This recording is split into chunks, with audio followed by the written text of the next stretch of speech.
Ingerir chá de erva doce gelado pode aliviar, né, esses sintomas.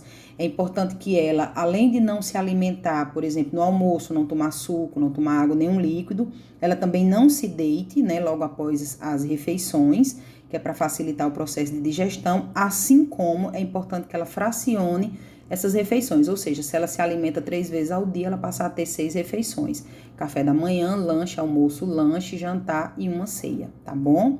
A perversão do apetite. Então, isso aí são aqueles desejos, né? Vulgo desejos que a mulher ela sente, vontade de comer coisas estranhas, como barro.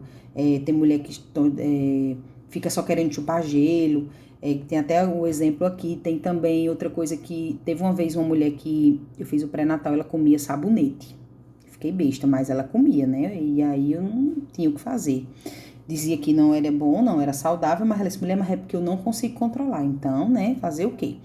É importante que a gente possa estar orientando essa mulher, né, e de uma certa forma, dependendo do que ela venha comer, a gente solicitar algum exame para acompanhar, ver se teve alguma alteração no organismo dela.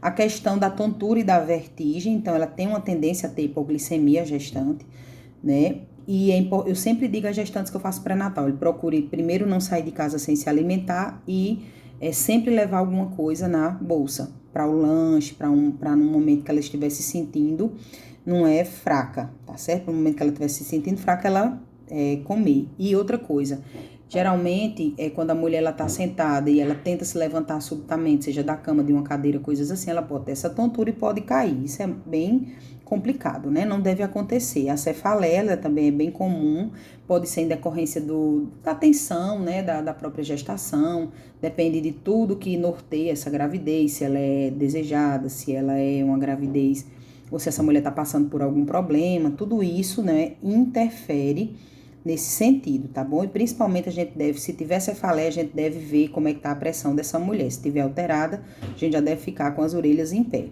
A questão da fadiga também a gente deve observar, geralmente ela acontece nos últimos meses de gravidez, que a fadiga ela tá muito relacionada com a indisposição, que a gestante ela refere, né?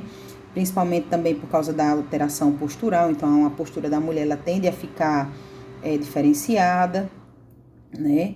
E aí a mulher vai sentir muita dor lombar, principalmente pela questão postural, assim como pelo aumento do peso, né? E é importante que ela consiga alternar o repouso, né?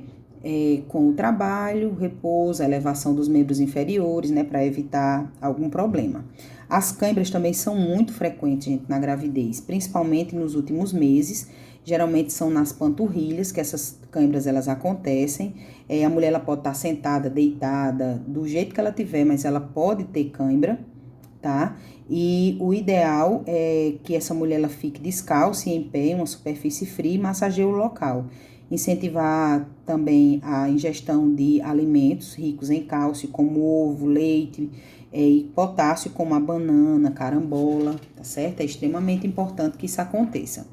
A dificuldade para respirar, ela acontece exatamente por questões, às vezes, de ansiedade, né? A questão da própria compressão, que a barriga ela vai aumentando e pode causar nos pulmões. Então, é importante que a gente oriente essa mulher a ficar mais tranquila, sempre deitar do lado esquerdo, porque facilita a respiração, tá? E sempre evitar deitar, né, de decúbito, de barriga para cima, né? Como a gente fala, rotineiramente. E pedir para que ela, de uma certa forma, né, quando ficar sentada, procurar ter uma boa postura. Porque se ela ficar toda encurvada, também vai comprometer essa respiração. A constipação, gente, ela acontece muito. O aparecimento de hemorroida é muito comum na gravidez. Eu sempre pergunto à mulher como é a alimentação dela, orienta a aumentar a ingestão de líquidos, né? E, além disso, a ingestão de líquido também inserir alimentos que tenham fibra, né? Na sua dieta. Essa constipação ela acontece exatamente pela diminuição do movimento intestinal, então deixa esse intestinozinho preguiçoso. Eu digo sempre também, ter vontade de ir ao banheiro, pode estar recebendo dinheiro, diga que espera um pouquinho e vá. Por quê? Porque se você não for naquele momento, essas fezes ficam retidas e cada vez mais vai se tornando difícil, né, a eliminação, e aí é o que vem as hemorroidas, que é uma das consequências da gravidez. o edema, né? Então, é importante que essa mulher, ela, né, procure ficar em repouso, se ela apresentar, principalmente do lado esquerdo. Ela pode usar aquelas meias elásticas, aquelas meias Kendall, né, que são meias compressivas, elevar os membros inferiores várias vezes ao longo do dia, principalmente se a profissão dela é ficar muito tempo sentada, prendendo a circulação, evitar roupas apertadas, verificar a pressão arterial também, porque pode ser um mau sinal, né? E assim, de uma certa forma, se esse edema ele for bem persistente, ela deve orientar, não orientar, mas dizer ao profissional de saúde o aparecimento desse edema. E também o corrimento vaginal, né? Ele pode aparecer exatamente porque há um aumento do muco, né? Que a mulher ela tem, e também pelo aumento da vascularização. Geralmente é uma secreção fisiológica, ou seja, leitosa, mas não tem cheiro, não tem odor, não acontece nada. Se caso qualquer coisa venha acontecer, tipo coceira, mau cheiro, ardência, aí sim precisa de tratamento, precisa de um acompanhamento. Por isso que é importante a mulher fazer o exame de prevenção, tá? E outra coisa, a mulher ter muito cuidado com a higiene íntima, ter vontade de fazer xixi, não prender urina, tá? E sempre que ela, por exemplo, sempre que ela vi que a calcinha tá molhada, que a calcinha tá suja, ela trocar de calcinha, né? Então, a mulher tem que ter muito cuidado com essas questões higiênicas. Pode até usar esses sabonetes líquidos, né? Que a gente geralmente usa, né? Para melhorar a flora e tudo, mas ela não pode usar com muita frequência. Ela pode fazer uma alternância aí com outros sabonetes para não desproteger totalmente a vagina dela, tá bom?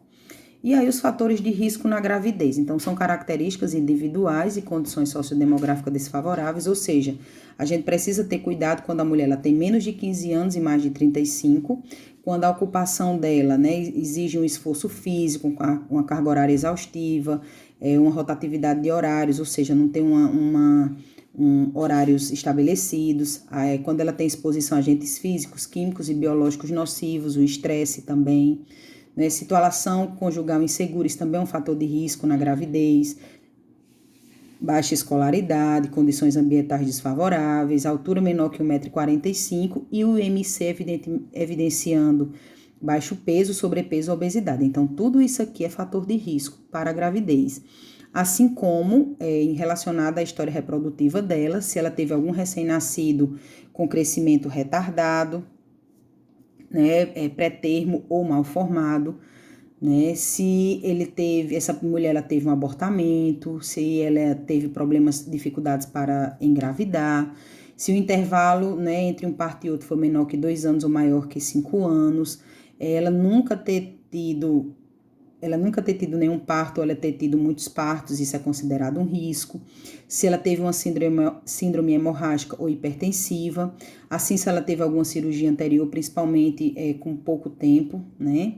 E qualquer patologia clínica que necessite de acompanhamento especializado. Então, isso aqui são fatores de risco, são fatores que comprometem a gravidez que está em curso, né? E a gravidez atual, se essa mulher tem um ganho de peso inadequado, se ela apresenta anemia, se ela tem infecção urinária. Gente, infecção urinária é uma das principais causas de parto prematuro, compromete a gravidez e muito.